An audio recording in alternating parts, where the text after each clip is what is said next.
The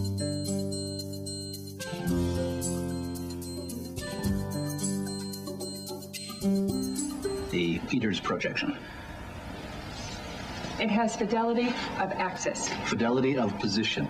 East-west lines are parallel and intersect north-south axes at right angles. What the hell is that? It's where you've been living this whole time.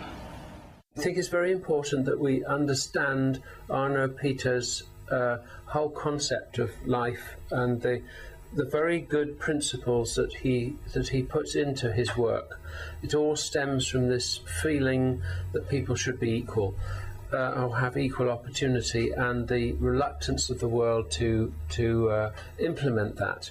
The size is the first sign of the importance of a country.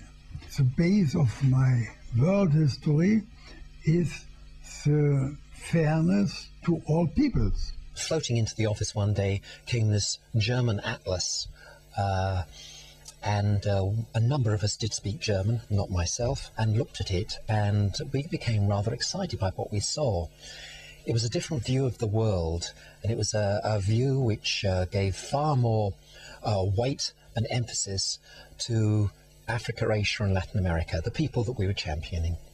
I don't think it's the only map in the world, but I also really have zero time for the people who want to attack it and do so on the most bizarre grounds. They'll attack it because it's not really a Peters map, it's a Gall map, or they'll attack it because it's an ugly map, or they'll attack it because it's a rectilinear map, or they'll attack it because it's got bad colors. You know, they'll attack it for any reason at all. And what's at stake here is just making it go away.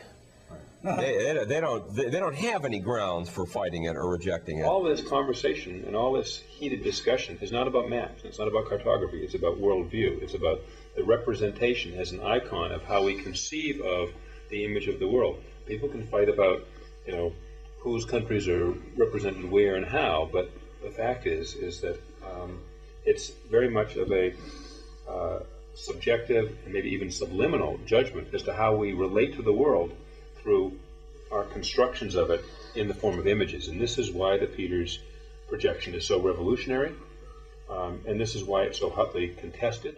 We have to have one map, not for one country, but for the whole world.